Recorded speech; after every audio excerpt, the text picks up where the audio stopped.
What's up, car fans? Can you guess what these are?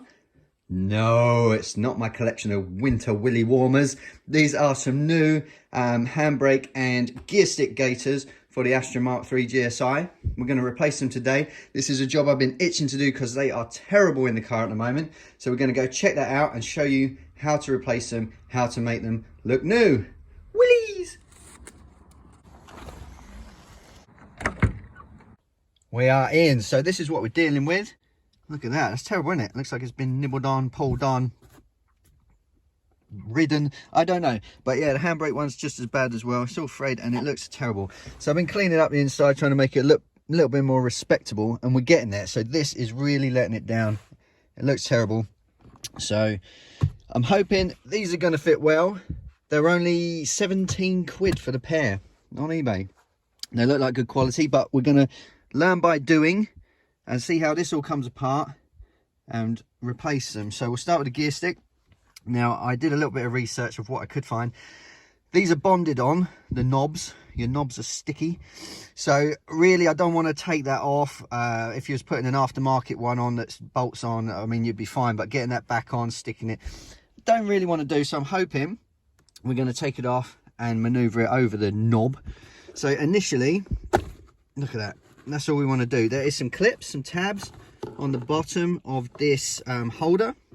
Just clips into the center console. That releases all of that, and we're going to pop it technically inside out. And what we should find, there it is a cable tie that just holds the top of the sleeve around the gear stick. So we can snip that and hopefully pull this off the top. Right, so I snipped the cable tie. A little bit tricky to get the nips onto, but we did it. So let's see, please, if it will pull off. Look at that. Whoa! We're all right. Good. So that one's off. This is what the bottom of the base looks like. It looks like it is stapled on, so I'm going to have to remove those staples and see about reattaching it. I'm going to take that inside and see what I come up with in terms of getting the new one attached to the base. Okay, so got it off. Original plan was to unpick these staples. That proved a lot trickier than I thought. Ouch.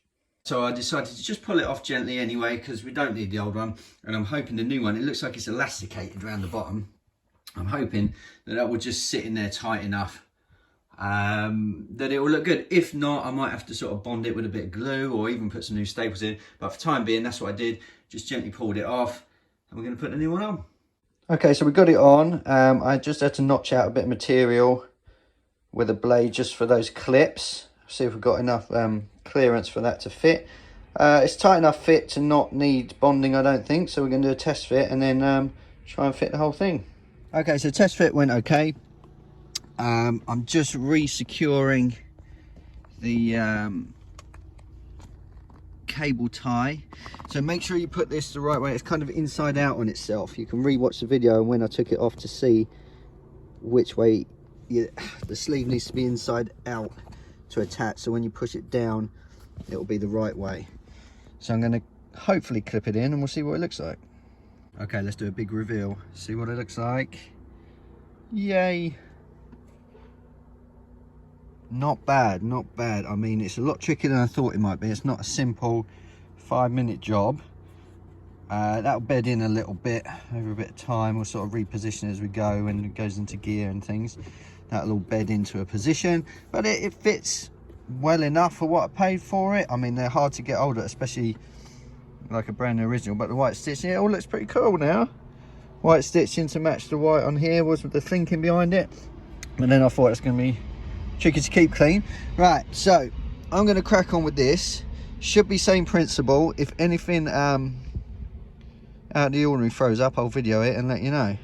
Okay, so the handbrake one is slightly different. Let me show you. It's not elasticated around the bottom. So a couple of options would be to glue it, stick it to here, or put the staples back through. I did manage to get these ones out. Either option, I don't. If I bond it on here with some glue, I won't have the manipulation to move it about and get a good fit. Putting the staples through, I don't think it's going to work for me doing it here. If I had a staple gun or something suitable. So plan is to fit the frame back, do cable tie up around the fitting point, and then use a soft card to poke the gap, poke it in there. I think well, I'm hoping I'll get a nice finish. So I'll let you know if it works, game on. If it doesn't, you'll know not to do that and go get yourself some proper bonding glue or some sort of stapling device. Okay, so we're pretty much set. The handbrake one was a lot more tricky than anticipated. I did manage to push it in with a card. Only problem is, couldn't do the inside out cable tie up slide on because it was too tight, and it started pulling the threads out, which I didn't want to do. So I had to cut the cable tie that came with it, take it all off, fit it all around the bottom nice, put it back on, and what I'm going to do is just do it this way and put a cable tie around it. Hope you can't see it underneath, and just sit it in there nice, purely because I didn't want to ruin the new gaiter. So that's how it's going to go. Haven't got a cable tie just to finish it off, but for now that is how you fit gear stick, handbrake, and we'll just get an outside view to see how much better it is than before. So we'll kind of tuck in there. That looks cool. That will look good just when that's done up. There we have it.